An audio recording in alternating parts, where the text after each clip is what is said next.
Hello hello hello. कैसे हैं आप सभी लोग?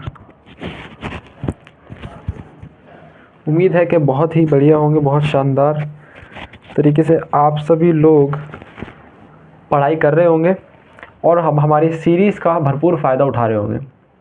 यही है। चलिए, तो आज हम आपके लिए लेकर आ गए हैं biology molecular basis of inheritance का राउंड 1। आपको 10 सेकंड का पॉज देना है, क्वेश्चन सॉल्व करना है और कॉन्सेप्ट को रिवाइज करना है हमारे साथ। ठीक है, चलिए शुरू करते हैं। तो कोट वही है, पढ़ते रहिए और धूम मचाते रहिए। चलिए, question number 1, pause the video और आंसर करने की कोशिश करिए। बताइए, डीएनए के बारे में पूछा, इसकी लेंथ। किसी डिप्लॉयड सेल में ह्यूमन की डीएनए की लेंथ क्या होती है? अगर आपने देखा होगा तो डीएनए की लेंथ लगभग 2 मीटर होती है।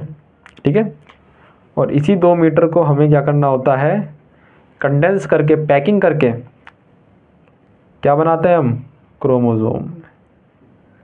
ठीक है, जो एम फेज में दिखता है। तो 2.5 मीटर का यानी 2 मीटर का कम से कम मान लो डीएनए को पैक करके एक छोटे से माइक्रोस्कोपिक सेल में हमें फिक्स करना होता है। तो कितनी हाई लेवल कंडेंसिंग होती है। Question number 2, in a DNA molecule adenine 30% है, परसेंटेज ऑफ ग्वानिन क्या होगा? बताइए। ये ऐसे सवाल आते हैं और बहुत फ्रीक्वेंटली आते हैं। बताइए क्या होगा इसका आंसर। कोई डीएनए मॉलिक्यूल है। अब यहाँ पर आपको याद करना है चारगाफ रूल। चारगाफ रूल क्या कहता है? देखिए, समझिए थोड़ा सा कि प्यूरिन जो है वो बराबर होता है पिरिमिडीन के। हाँ सर, बिल्कुल सही बात कह दी। इसमें कौन सी नई बात है, तो हमें पता है। यही चारगाफ रूल है। समझिए ज़रा, प्यूरिन क्या हो गए? प्यूरिन हो गए AG और ये हो गए CUT।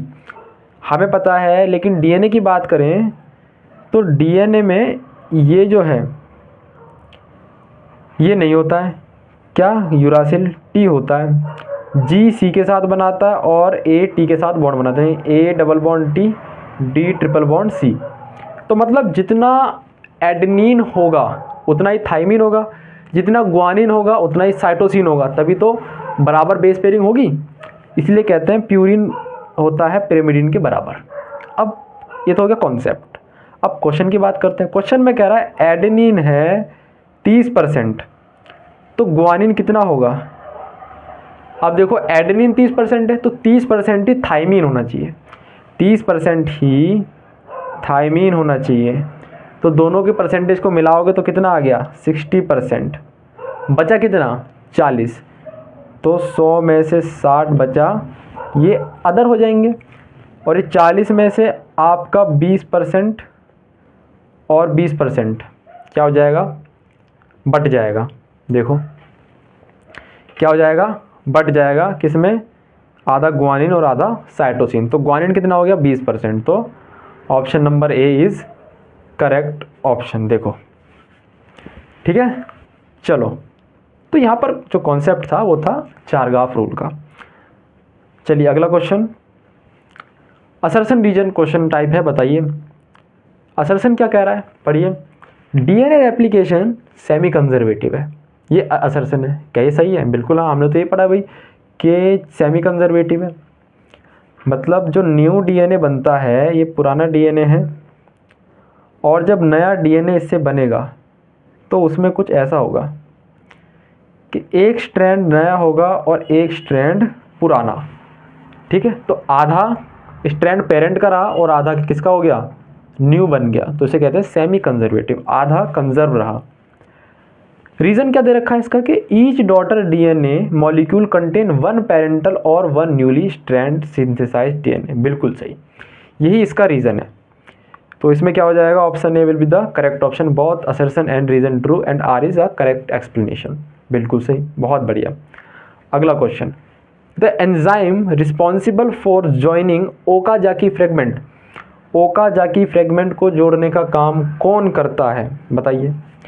तोड़ने का काम बहुत लोग करते हैं, लेकिन जोड़ने का काम पूछा है। किसका काम? जोड़ने का काम। बताओ। सिंपल है, डीएनए लाइगेज करता है। डीएनए पॉलीमरेज तो एलोंगेशन का काम करता है, रेप्लिकेशन में काम करता है। हेलिकेज तो H माने हेलिकेज और H माने हाइड्रोजन बॉन्ड, तो हाइड्रोजन बॉन्ड को ब्रेक करता है।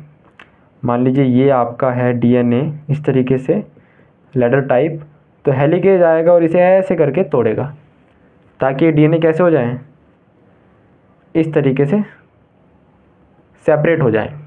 ठीक है, प्राइमेज क्या कराएगा, primer formation, RNA primer formation कराएगा। ठीक है, सही है। तो यहाँ से आपका ये ऑप्शन हो गया सही, DNA लाइगेज। चलिए अगला, the direction of DNA polymerase, मतलब सिंथेसिस, DNA सिंथेसिस किस डायरेक्शन में होता है, 3 prime to 5 prime, 5 prime to 3 prime, या दोनों डायरेक्शन में होता है, या फिर रैंडम कहीं से भी हो जाता है। बहुत आसान, बहुत आसान, ये तो बेसिक है इसका। बिल्कुल सही, 5 प्राइम टू 3 प्राइम, यानी कि यदि आपके पास ये DNA फ्रेगमेंट है, ये 5 प्राइम से 3 प्राइम, ये 3 प्राइम से 5 प्राइम, तो हमें चाहिए RNA प्राइमर। तो प्राइमर कहाँ लगेगा, प्राइमर लगेगा ऐसे, कहाँ लगेगा प्राइमर, लगेगा ऐसे, 5 प्राइम से 3 प्राइम प्राइमर लगेगा, और ऐसी प्राइमर लगेगा यहाँ पर 5 प्राइम से 3 प्राइम। इस 3 प्राइम पर होगा क्या, OH group free OH group, और यहाँ पर बनने लग जाएगा न्यू स्ट्रैंड इस तरीके से, 3 प्राइम और ये 5 प्राइम, ऐसे यहाँ से बनेगा इस तरीके से 3 प्राइम और यहाँ पर 5 प्राइम। तो किस डायरेक्शन में बनना है, 5 टू 3 प्राइम, ग्रीन वाली लाइन को देखो, 5 प्राइम से 3 प्राइम डायरेक्शन में बन रहा है। ठीक है, तो इसकी डायरेक्शन होती है 5 प्राइम टू 3 प्राइम। यहाँ पर क्या आएगा, DNA पॉलीमरेज आएगा इस तरीके से ऐसे, और ये इधर लेके जाएगा, ये इधर लेके जाएगा। एक लीडिंग स्ट्रैंड होती है और एक लैगिंग स्ट्रैंड होती है। चलो question number 6, if a DNA strand has sequence, ये सीक्वेंस दे रखा है, the complementary strand will be, इसका कॉम्प्लीमेंट्री क्या होगा, बहुत आसान है, तो कॉम्प्लीमेंट्रिटी लगाना है आपको। कितना इजी सवाल दे दिया बताओ, 5 प्राइम से दे रखा है ATGC 3 प्राइम, तो इसका कॉम्प्लीमेंट्री क्या होगा, 3 प्राइम से A के साथ T लगेगा, इसके साथ ACG, और ये 5 प्राइम, ये आपका आंसर होना चाहिए। अब इसे मैच करो, 3 प्राइम पर TACG, अच्छा आ गया ना, ऑप्शन नंबर बी। कितनों का सही गया कमेंट करो। और आपसे एक रिक्वेस्ट और थी कि आपको क्या इन क्वेश्चन से फ़ायदा पहुंच रहा है, क्या ये सीरीज़ हेल्पफुल है। मुझे तो लगता है कि बहुत हेल्पफुल हो रही होगी, आपके बोर्ड्स में भी काम आएगी और CUET में तो काम आएगी। एक चीज़ और बताइए, क्या हम इसमें कुछ इम्प्रूवमेंट कर सकते हैं, या कोई और सीरीज़ लाने की ज़रूरत है, या क्या हम इम्प्रूवमेंट कर सकते हैं। कमेंट सेक्शन में अपना सजेशन हमें ज़रूर दीजिए, एक चिट्ठी ज़रूर भेजिए हमें, ठीक है। चाहे तो मैं व्हाट्सअप नंबर पर आप व्हाट्सअप करके भी बता सकते हो, व्हाट्सअप पर आप हमें सजेशंस दे सकते हो कि हम इस चैनल पर आपके लिए क्या क्या कर सकते हैं, नई सीरीज़ क्या ला सकते हैं, या क्या हमें इम्प्रूवमेंट की ज़रूरत है, आपको क्या चाहिए, व्हाट यू वांट। ठीक है, तो आप हमें इस नंबर पर व्हाट्सअप करके सजेशन दे सकते हो, या कमेंट सेक्शन में आप दे दीजिए 8447308969। इस पर आप व्हाट्सअप कर शेयर सजेशंस, ठीक है, आप यहाँ पर सजेशन अपने शेयर कर सकते हैं। ओके, तो आपसे ये एक रिक्वेस्ट थी। अगला क्वेश्चन करिए, the genetic material in bacteriophage was proven by the experiment of. Genetic material bacteriophage, बताओ, ये बता दो सिर्फ बैक्टीरियोफेज किसने इस्तेमाल करा था। वहीं पर ही सारा खेल क्या हो जाएगा, ख़त्म हो जाएगा। बताओ, बैक्टीरियोफेज किसने इस्तेमाल करा था। ग्रिफ्थ ने करा था, हर्शी एंड चेज, एवरी, मैक्लोइड और मैकार्टे, या मेजल्सन एंड स्टॉल। बताइए आंसर। बैक्टीरियोफेज का किसने करा था इस्तेमाल, हर्शी एंड चेज ने, जिसमें सल्फर और फॉस्फोरस का यूज़ करा था। इनके हैवी रेडियो आइसोटोप्स लिए थे। कौन से लिए, क्या लिए थे, रेडियो आइसोटोप्स। ठीक है, इसका यूज़ करके बताया गया था कि DNA is a genetic material, not protein, not RNA। Griffith ने तो ट्रांसफॉर्मेशन दिया था।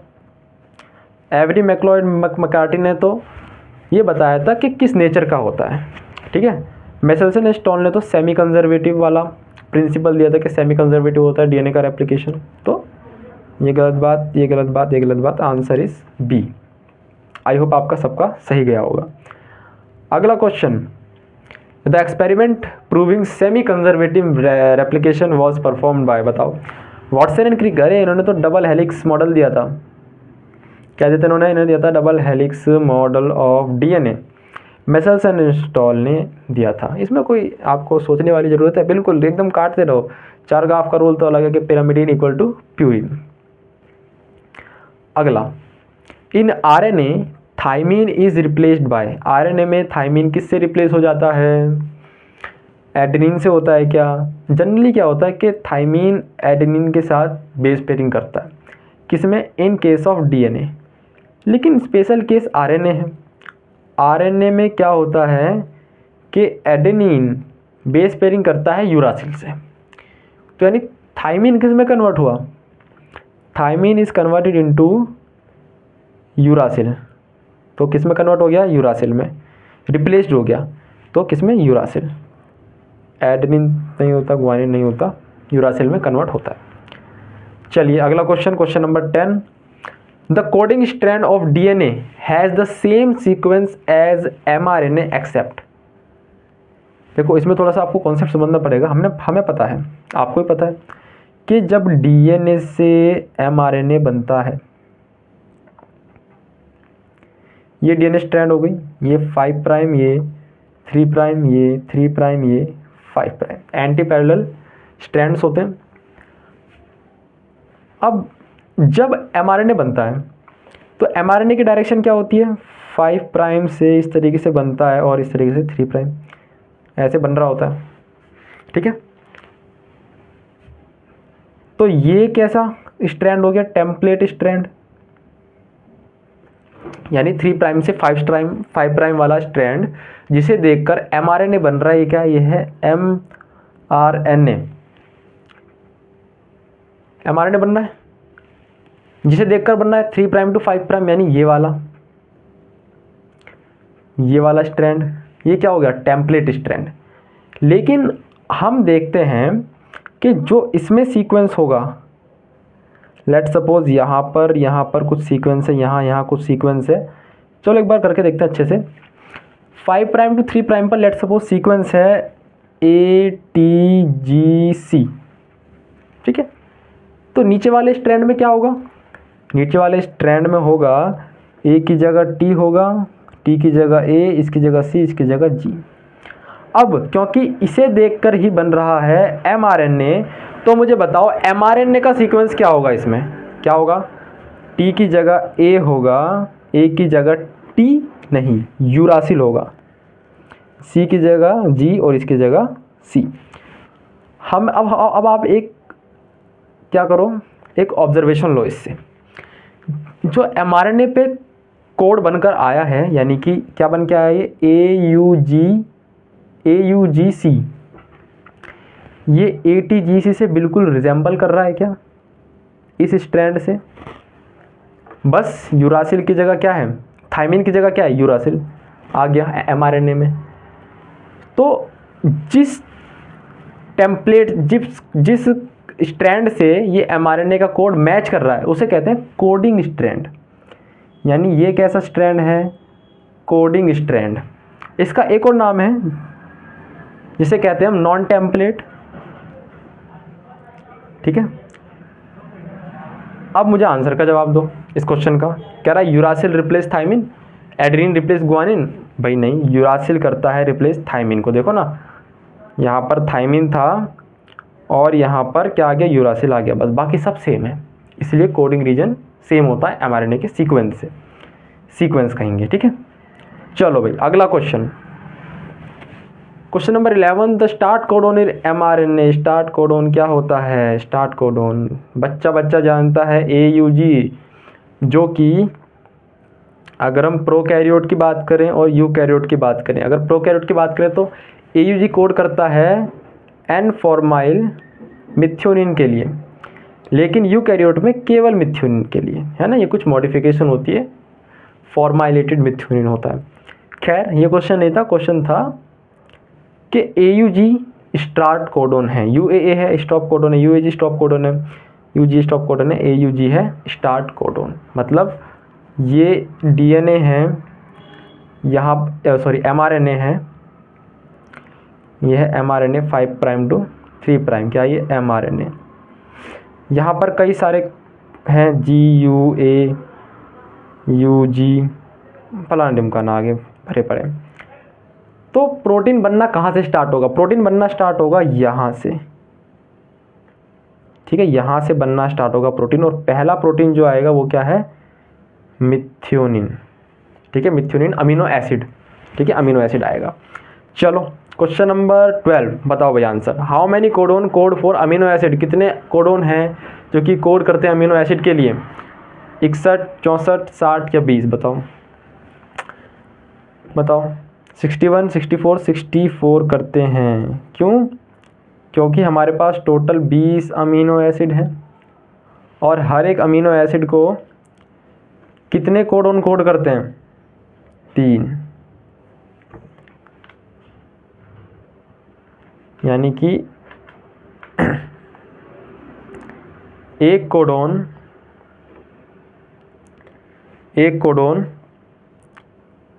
3 न्यूक्लियोटाइड से मिलकर बना है, ठीक है, 3 न्यूक्लियोटाइड से, यानी कि इस तरीके से 3 न्यूक्लियोटाइड आएंगे और उससे बनेगा। तो देखा गया कि अगर 3 रहेंगे, और देखो टोटल न्यूक्लियोटाइड कितने हैं? 4 हैं, ATGC ये है ना, 4 हैं, और ये 4 3 जगह आ सकते हैं। अगर प्रोबेबिलिटी देखें तो 4 की पावर 3 यानी 4 × 4 × 4 तो जाएगा 64, यानी टोटल कोडोन 64 होते हैं, जिनसे हमारे 20 अमीनो एसिड बनते हैं। तो 64 होता है minimum amount of codons required to synthesize 20 amino acid. अगर हमने 2 कर दिया, कह रहे नहीं 3 नहीं चाहिए, हमें तो 2 चाहिए, 2 कोडोन में तो काम कर सकते हैं, लेकिन अगर देखो 4 × 4 क्या आएगा? 16, लेकिन अमीनो एसिड है 20, कोडोन कम पड़ जाएंगे। तो कम नहीं पड़नी चाहिए, ज़्यादा हो जाए कोई बात नहीं, काम आ जाएंगे कहीं और। A mutation that does not change in amino acid due to degeneracy of code is called. यानी ऐसा म्यूटेशन जो कि अमीनो एसिड को चेंज नहीं करता है। बताओ, ये थोड़ा सा NCERT से बाहर है, लेकिन इसे कहते हैं साइलेंट म्यूटेशन, ठीक है। मिस सेंस में तो चेंज हो जाता है, नॉन सेंस में तो स्टॉप कोडोन आ जाता है, फ्रेम शिफ्ट में तो पूरा फ्रेम शिफ्ट हो जाता है। साइलेंट देखो छुपा हुआ, मतलब साइलेंट मतलब साइलेंट, ना पहले बोल रहा था ना अब बोल रहा, उसके काम का कुछ फ़ायदा ही नहीं हुआ। यानी म्यूटेशन ऐसा हुआ कि प्रोटीन के सीक्वेंस में कुछ चेंज ही नहीं हुआ, ठीक है। लैक ऑपरोन सबसे इंपॉर्टेंट है, लैक ऑपरोन से क्वेश्चन आते हैं, बार बार आते हैं, इसे एकदम दिमाग में बसा लो। The repressor protein is encoded by, ये रिप्रेसर प्रोटीन कौन कोड करता है? Lac Z, lac Y, lac A या फिर लैक आई? बताओ कौन कोड करता है? भाई लैक जेड तो मेन है, जो कि बीटा गैलेक्टोसाइडेज के लिए कोड करता है। लैक वाई और लैक ए, लैक वाई परमिएज के लिए और ये ट्रांस एसिटाइलेज के लिए कोड करता है। लैक आई है जो कि रिप्रेसर प्रोटीन के लिए कोड करता है। तो answer will be D.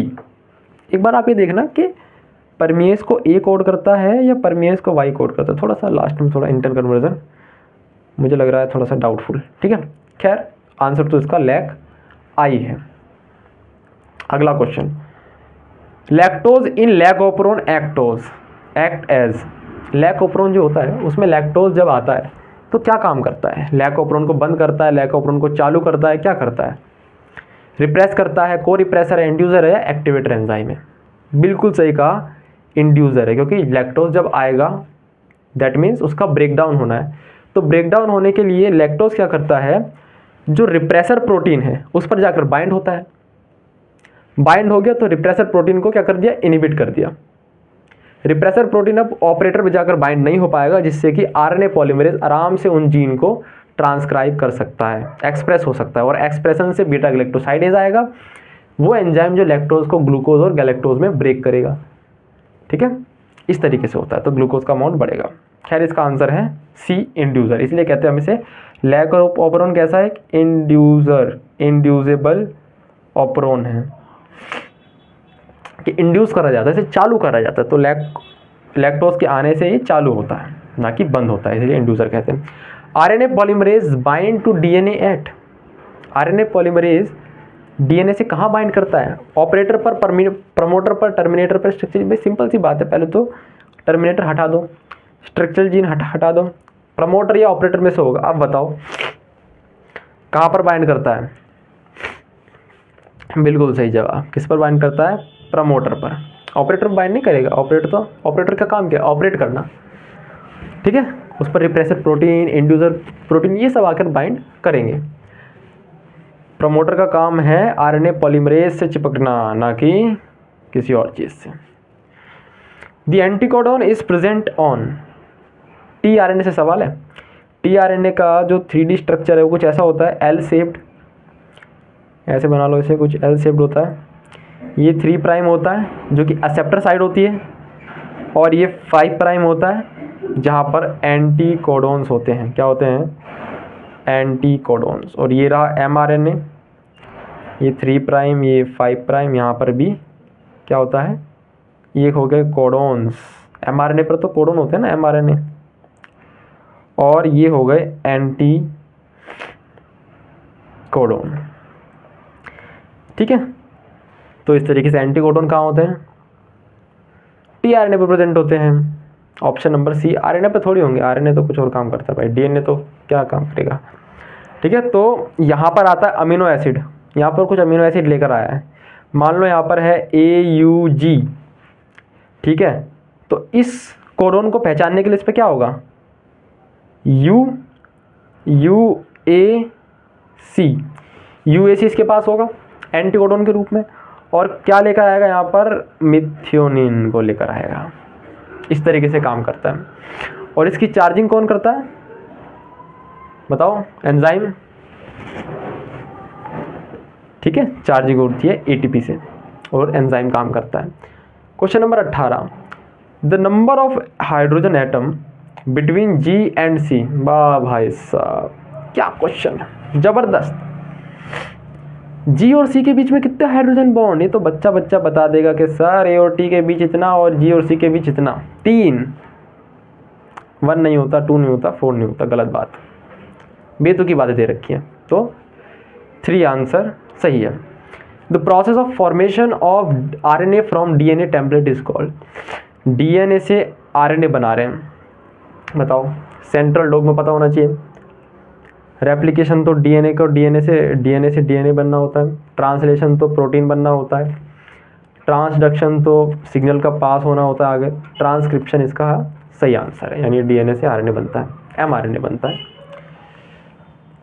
Question number 20, if a DNA molecule has 1000 base pair, the total number of nucleotide will be, क्या होगा, 1000 होगा, 2000 होगा, 4000 होगा, या 500 होगा, बताओ क्या होगा, कुछ तो होगा, वही बताओ, कुछ जो होगा कमेंट सेक्शन जरूर कमेंट। और इस वीडियो को प्लीज़ हाइप करें, एक ऑप्शन आता है हाइप का, हाइप करो वीडियो को, ताकि ज़्यादा से ज़्यादा बच्चों को इसका फ़ायदा मिले।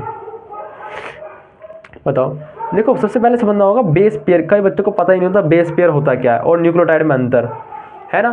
तो देखो ध्यान सुनो, बेस पेयर क्या होता है। बेस पेयर देखो ऐसा होता है, मान लो ये DNA है, ये कुछ ऐसा DNA, और यहाँ पर ये है कुछ बेसिस लगे हुए। यहाँ पर देखो कुछ बेस होगा, मान लो A है तो यहाँ पर T होगा, यहाँ पर G है तो यहाँ पर C होगा। बेस पेयर मतलब जोड़ा, तो ये है एक बेस पेयर, ये है दूसरा बेस पेयर, ये होगा तीसरा बेस पेयर, ये होगा चौथा बेस पेयर। यानी एक बेस पेयर में कितने न्यूक्लियोटाइड हैं, 2 न्यूक्लियोटाइड हैं, तो 1000 में कितने होंगे, 2000 होंगे। 1000 में होंगे 2000 न्यूक्लियोटाइड। तो ये पता होना चाहिए, बच्चों को नहीं पता रहता बेस पेयर क्या है, न्यूक्लियोटाइड क्या है। कई बच्चे सोचते हैं न्यूक्लियोटाइड ही बेस पेयर है, ठीक है। तो इस तरीके से होता है बेस पेयर ही ऐसे। चलिए question number 21, the enzyme required to unwind DNA during replication. Replication के दौरान कौन सा है जो उसे फोल्डिंग जिसकी हटाता है? लाइगेज तो जोड़ता है भाई, हेलिकेज है, पॉलीमरेज है, या फिर एंडोन्यूक्लियस है? बताओ। एंडोन्यूक्लियस तो बायोटेक में पढ़ते हैं हम, कट करता है। पॉलीमरेज तो एलोंगेशन करता है। हेलिकेज है जो कि इसे अनवाइंड करता है, ये हमने पढ़ रखा है। Question number 22, the template strand in transcription is read in direction. किस डायरेक्शन में पढ़ा जाता है? रीड किस डायरेक्शन में पढ़ा करा जाता है? मैंने आपको बताया था कि ये डीएनए का स्ट्रैंड है 3 प्राइम टू 5 प्राइम और ये 5 प्राइम टू 3 प्राइम। एमआरएनए बनता है इस तरीके से 5 प्राइम टू 3 प्राइम। तो रीड कौन सा हो रहा है? रीड हो रहा है ये है टेम्पलेट। तो रीड कैसे हो रहा है? ये रीड कैसे हो रहा है बताओ? रीड किस साइड से हो रहा है? 5 प्राइम टू 3 प्राइम। किस डायरेक्शन में हो रहा है? 5 प्राइम। देखो बोथ हटा दो, रैंडम हटा दो, ठीक है, क्योंकि 5 प्राइम टू 3 में बनना है तो 3 प्राइम टू 5 प्राइम। अच्छा, रीड होगा इस डायरेक्शन में और बनेगा ऐसे, ठीक है। तो 3 प्राइम टू 5 प्राइम क्या होता है? टेम्पलेट का स्ट्रैंड होता है। 5 प्राइम टू 3 प्राइम तो डीएनए का सिंथेसिस होता है, ठीक है। एमआरएनए इस डायरेक्शन में रीड करा जाता है, डीएनए का template strand. CUET 2022, the genetic code is described as degenerate because.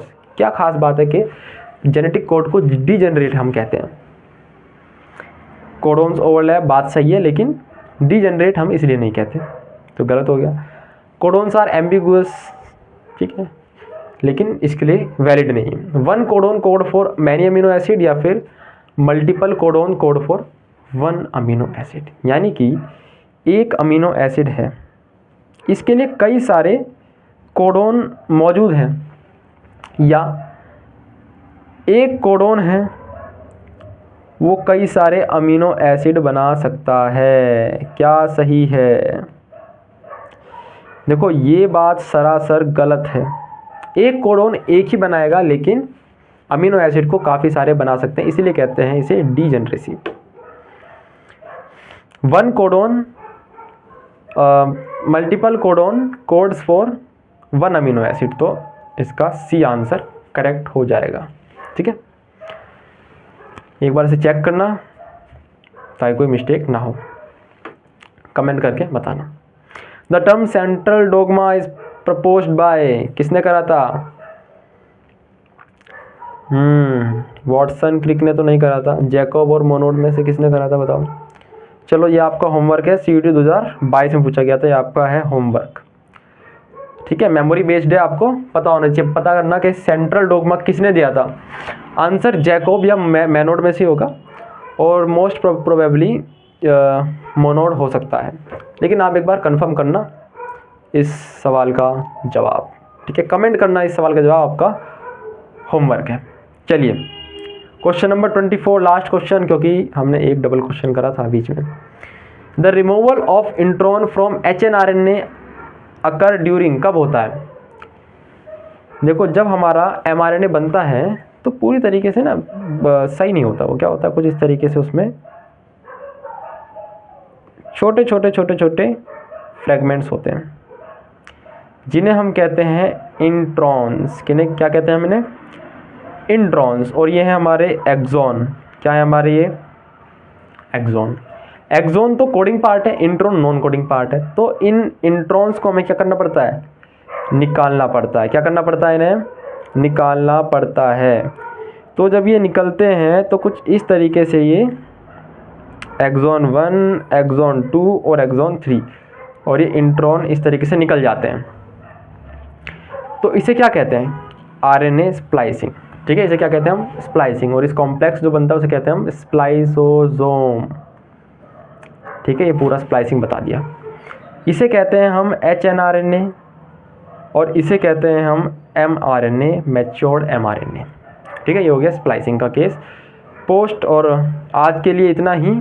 और ये कुछ हमारे ऑलरेडी जो लेक्चर्स आ चुके हैं ह्यूमन रिप्रोडक्शन का, principle of inheritance and variation का, ये आप ज़रूर देख लेना। और ये ज़रूर देख लेना कि किस समय कौन सी क्लास आएगी। जैसे कि पार्ट 1 हमने कर चुका है, पार्ट 2 हमने कर लिया है, पार्ट 3 कर लिया है, ये कर लिया है, रिप्रोडक्टिव हेल्थ कर लिया है, यानी रिप्रोडक्शन का पार्ट हमने ख़त्म कर लिया है। अभी नया शेड्यूल आपको जारी हो जाएगा, लेकिन हर हफ्ते एवरी वीक आपको 3 से 4 लेक्चर मिलेंगे ही मिलेंगे इस PYQ सीरीज़ के, PYQ एक्सप्रेस के। ठीक है, तो आज के लिए इतना ही। चलिए, thanks for learning, thanks for joining us. और आप सभी को बने रहना है इस सीरीज़ के साथ। और बहुत बहुत धन्यवाद सभी को। Happy learning to all. मिलते हैं अगले सेशन में, तब तक के लिए पढ़ते रहिए, आगे बढ़ते रहिए। Bye bye, take care.